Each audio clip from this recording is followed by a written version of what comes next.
ಪ್ರಾಸಿಕ್ಯೂಷನ್ಗೆ ಅನುಮತಿ ನೀಡಿದಂತ ಸಂದರ್ಭದಲ್ಲಿ ಸ್ವತಃ ಮುಖ್ಯಮಂತ್ರಿಗಳು ಸಿದ್ದರಾಮಯ್ಯನವರು ಆದಿಯಾಗಿ ಕಾಂಗ್ರೆಸ್ ಪಕ್ಷದ ಅಧ್ಯಕ್ಷರು, ಸಚಿವರು, ಕಾಂಗ್ರೆಸ್ ಪಕ್ಷದ ಮುಖಂಡರು ರಾಜ್ಯಪಾಲರ ಮೇಲೆ ಆರೋಪದ ಸುರಿಮಳೆಯನ್ನ ಮಾಡಿದ್ರು.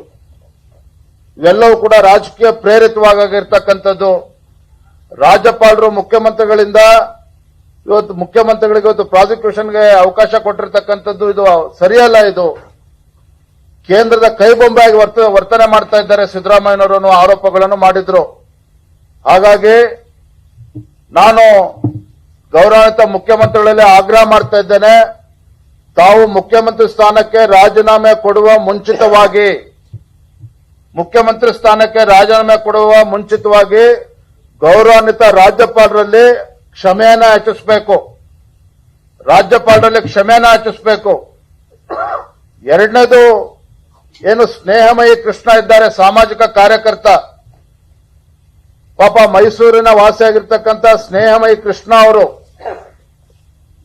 ಮುಖ್ಯಮಂತ್ರಿಗಳು ಸಿದ್ದರಾಮಯ್ಯನವರ ವಿರುದ್ಧ ಇವತ್ತು ಭ್ರಷ್ಟಾಚಾರದ ಆರೋಪ ಮಾಡಿದಾಗ ಅವನ ಮೇಲೇನೆ ದೂರನ್ನ ಹಾಕಿಸಿದ್ರು, ಅವನನ್ನ ಕಟ್ಟಿ ಹಾಕ್ತಕ್ಕಂಥ ಪ್ರಯತ್ನ ಮಾಡಿದ್ರು.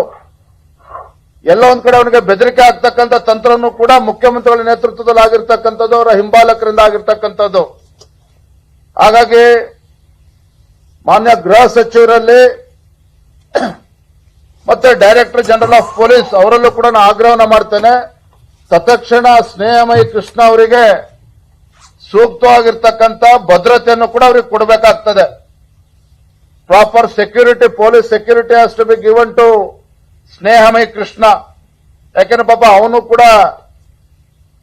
ಬಡ ಕುಟುಂಬದಲ್ಲಿ ಬಂದಿರತಕ್ಕಂಥ ಸ್ನೇಹಮಯಿ ಕೃಷ್ಣ ವಿರುದ್ಧ ಅನೇಕ ಪಿತೂರಿಗಳು ಕೂಡ ನಡೀತಾ ಇದೆ ಅನ್ನುವ ವಿಚಾರಗಳು ಕೂಡ ಕೇಳಿ ಬರ್ತಾ ಇದೆ.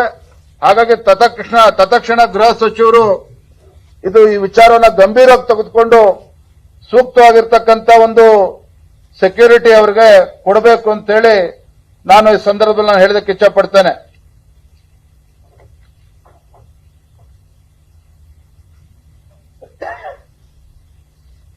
ಮೊನ್ನೆ ದಿನ ಸಚಿವರಾಗಿರ್ತಕ್ಕಂಥ ಮಹದೇವಪ್ಪನವರು ಮೈಸೂರಲ್ಲಿ ಮಾತನಾಡ್ತಾ ಹೇಳ್ತಾ ಇದ್ರು. ಏನ್ ಹೇಳಿದ್ರು? ಸಿಎಂ ಸಿದ್ದರಾಮಯ್ಯನವರು ಮುಖ್ಯಮಂತ್ರಿ ಸ್ಥಾನದಿಂದ ಇಳಿಯೋದನ್ನೇ ಕಾಂಗ್ರೆಸ್ ಪಕ್ಷದಲ್ಲಿ ಕೆಲವರು ಕಾಯ್ತಾ ಇದ್ದಾರೆ ಅನ್ನೋ ಮಾತನ್ನ ಸ್ವತಃ ಮುಖ್ಯಮಂತ್ರಿಗಳು ಸಿದ್ದರಾಮಯ್ಯನವರ ಆಪ್ತರಾಗಿರ್ತಕ್ಕಂಥ ಮಹದೇವಪ್ಪನವರು ಹೇಳಿದ್ದಾರೆ.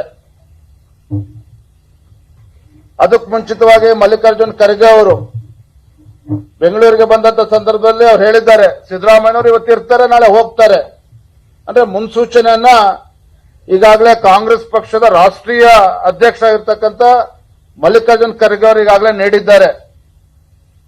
ಮತ್ತೊಂದು ಕಡೆ ಪಾಪ ಡಿ.ಕೆ. ಶಿವಕುಮಾರ್ ಅವರು ಮುಂದಿನ 10 ವರ್ಷಗಳ ಕಾಲ ಸಿದ್ದರಾಮಯ್ಯನವರೇ ಮುಖ್ಯಮಂತ್ರಿ ಆಗಿರ್ತಾರೆ ಅಂತ ಹೇಳಿದ್ರು. ಅವರು ಕೂಡ ನಿನ್ನೆ ಗೌಪ್ಯವಾಗಿ ಪರಮೇಶ್ವರ್ ಅವರನ್ನ ಭೇಟಿ ಮಾಡಿ ಅರ್ಧ ಗಂಟೆಗಳ ಕಾಲ ಸುದೀರ್ಘವಾಗಿ ಚರ್ಚೆನ ಮಾಡಿದ್ದಾರೆ. ನನಗಿರ್ತಕ್ಕಂಥ ಮಾಹಿತಿ ಪ್ರಕಾರ ಡಿ.ಕೆ. ಶಿವಕುಮಾರ್ ಅವರು, ಪರಮೇಶ್ವರ್ ಅವರು ಎನಫ್ ಇಸ್ ಎನಫ್, ಇನ್ನೂ ಕೂಡ ಸಿದ್ದರಾಮಯ್ಯನವರನ್ನ ಡಿಫೆಂಡ್ ಮಾಡ್ಕೊಳ್ಳೋದಕ್ಕೆ ಸಾಧ್ಯ ಇಲ್ಲ, ಕಷ್ಟ ಆಗ್ತಾ ಇದೆ, ಪಕ್ಷಕ್ಕೂ ಕೂಡ ಮುಜುಗರ ಆಗ್ತಾ ಇದೆ, ಎಷ್ಟು ಬೇಗ ಸಿದ್ದರಾಮಯ್ಯ ರಾಜೀನಾಮೆ ಕೊಡ್ತಾರೋ ಅಷ್ಟು ಒಳ್ಳೇದು ಅನ್ನೋ ವಿಚಾರವನ್ನ ಚರ್ಚೆ ಆಗಿದೆ ಅನ್ನುವ ಮಾಹಿತಿ ಕೂಡ ನಮಗೆ ಬರ್ತಾ ಇರ್ತಕ್ಕಂಥದ್ದು. ಸೊ ಕಾಂಗ್ರೆಸ್ ಪಕ್ಷದಲ್ಲಿ ಏನೇ ಆಗಲಿ ಇವತ್ತು ಭ್ರಷ್ಟಾಚಾರಕ್ಕೆ ಕುಮ್ಮಕ್ಕನ್ನು ಕೂಡ ರಾಷ್ಟ್ರೀಯ ಕಾಂಗ್ರೆಸ್ ಅವರು ಕೊಡ್ತಾ ಇರ್ತಕ್ಕಂಥದ್ದು ನಮ್ಗೆಲ್ಲ ಗೊತ್ತಿದೆ. ಒಟ್ಟಾರೆಯಾಗಿ ಇವತ್ತು ಭಾರತೀಯ ಜನತಾ ಪಾರ್ಟಿ ನಮ್ಮ ಹೋರಾಟಕ್ಕೆ ಮೈಸೂರು ಚಲೋ ಇರಬಹುದು, ಅಧಿವೇಶನದಲ್ಲಿ ಮಾಡಿರ್ತಕ್ಕಂಥ ಅಹೋರಾತ್ರಿ ಧರಣಿ ಇರಬಹುದು, ಬಿಜೆಪಿ ಜೆಡಿಎಸ್ ಬೆಂಗಳೂರಿಂದ ಮೈಸೂರು ಪಾದಯಾತ್ರೆ ಮಾಡಿದ್ದೇವೆ. ಇದೆಲ್ಲದರ ಪರಿಣಾಮ ಆಗಿ ಇವತ್ತು ಮುಖ್ಯಮಂತ್ರಿಗಳು ತಮ್ಮ ತಪ್ಪನ್ನು ಒಪ್ಪಿಕೊಂಡಿದ್ದಾರೆ. ತಮಗೆ ಬಂದಿರತಕ್ಕಂಥ, ತಮ್ಮ ಕುಟುಂಬಕ್ಕೆ ಬಂದಿರತಕ್ಕಂಥ ನಿವೇಶನಗಳು ಅಕ್ರಮವಾಗಿದೆ ಅನ್ನೋದನ್ನ ಅವರೇ ಸ್ವತಃ ಒಪ್ಪಿಕೊಂಡಿದ್ದಾರೆ. ಹಾಗಾಗಿ ಇನ್ನೂ ಕೂಡ ತಡ ಮಾಡದೇನೆ ಮುಖ್ಯಮಂತ್ರಿಗಳು ತಮ್ಮ ಸ್ಥಾನಕ್ಕೆ ರಾಜೀನಾಮೆನ ಕೊಡಬೇಕು ಅನ್ನುವ ಆಗ್ರಹವನ್ನ ನಾನು ಈ ಸಂದರ್ಭದಲ್ಲಿ ಮಾಡ್ತಾ ಇದ್ದೇನೆ. ಏನಪ್ಪ